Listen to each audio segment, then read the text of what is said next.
Hello, good morning mga kabady, mga kapatid. Welcome sa aking vlog. Bago ang lahat, nais ko muna kayong batiin ng magandang umaga sa inyo lahat. Tanghali, hapon, mga OFW, saan man kayo naroon, sana ay nasa mabuti tayong kalagayan. Luzon, Visayas at Mindanao, good morning, good afternoon, good evening sa inyo lahat. Mga friend, FB friend, mga followers, non-followers, good morning, good afternoon, good evening, saan man kayo naroon ng, so sana ay nasa mabuti tayong kalagayan. So ngayon mga kabady, mga kapatid, ang napasabak na naman muli ang inyong likod. So ngayon sa umagang ito mga kabady, mga kapatid, meron tayong sisilipin isang Ford Explorer 2016 model mga kabady, mga kapatid. So nag-highlight yung check engine mga kabady, mga kapatid. Ito, ayan o, kung napapansin nyo yan, yan ang check engine.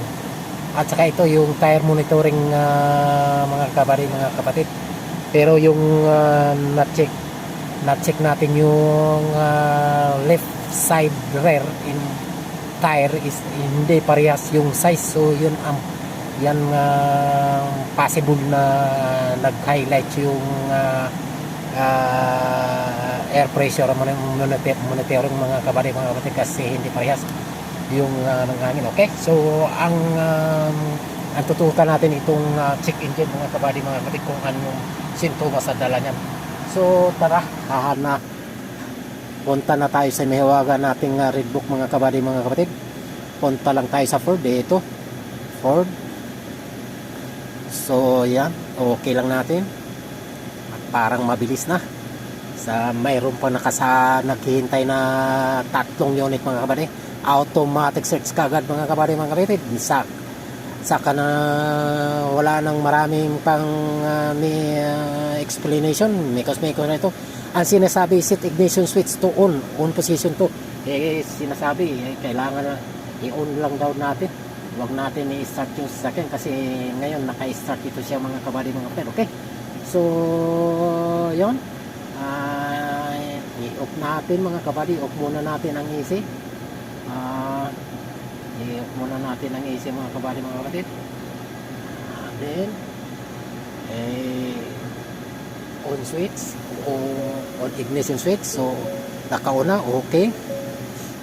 So hintayin lang natin mga kabady, mga kapatid.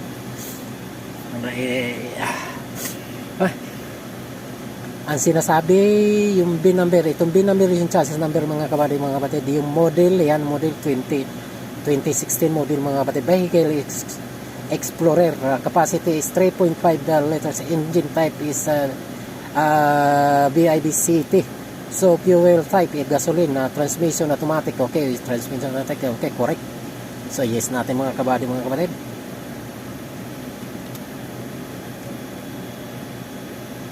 Yan.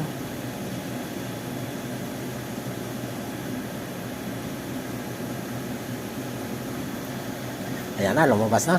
Tingnan natin kung anong lalabas dito yung... So, ayan na mga kabady, mga kapatid. Lumabas na yung code niya. Kita niya, papasin niya, kulay red siya. Kitingnan nyo sa, sa baba mga kabady, mga kapatid, kulay green. Ibig sabihin ng kulay green is normal yan, walang problema. So, dito tayo tututok sa nakakulay red. So,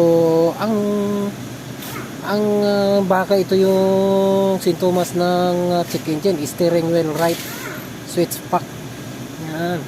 Ito naman sa taas, ito sa PCE power control module is ambient air temperature sensor circuit high.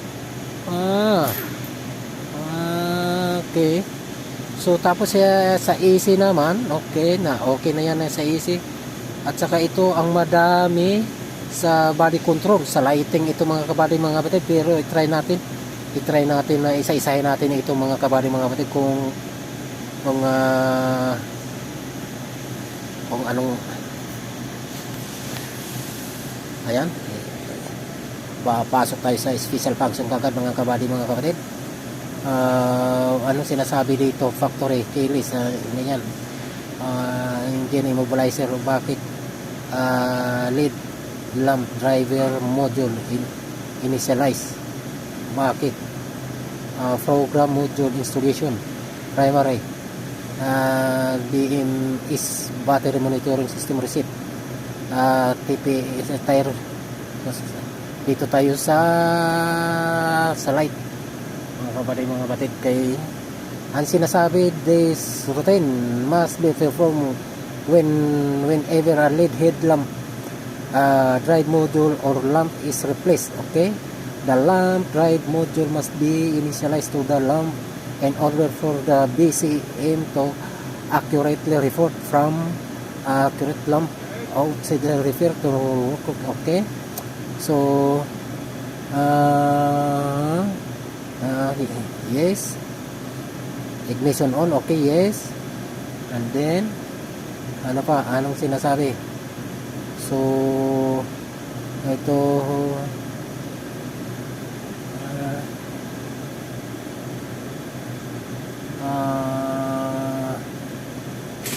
tayo kanalikan ito. Okay.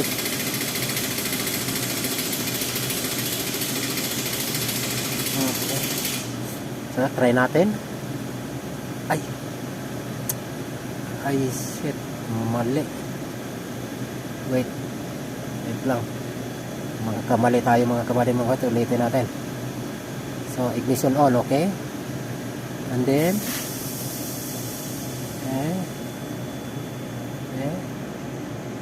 ignition switch on. Okay, and then back.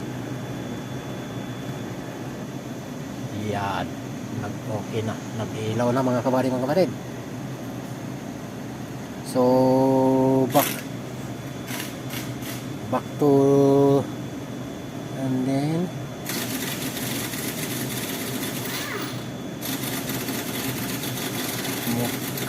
clear na natin.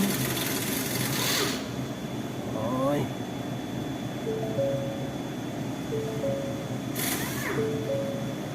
engine off.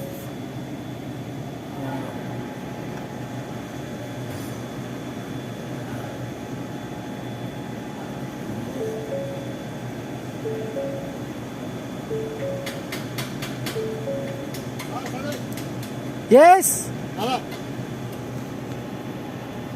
Spesial na. Spesial. Okay, pwede na sa. Spesial. Spesial na. Bijut deh. Hah? Bijut. Pijut? Okay.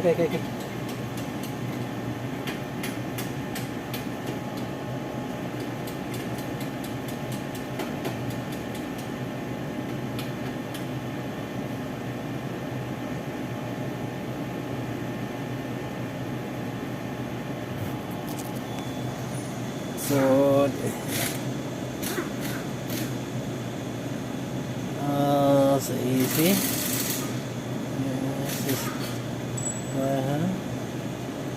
Air condition is original available. Yes. Turn off. Sure, the current like a car is on a need to space, and it is a module of the original car. Turn off the ignition switch. Okay. Turn off the ignition switch and install the module of the original car after installation is complete. Click. Okay. Switch on. And then switch off.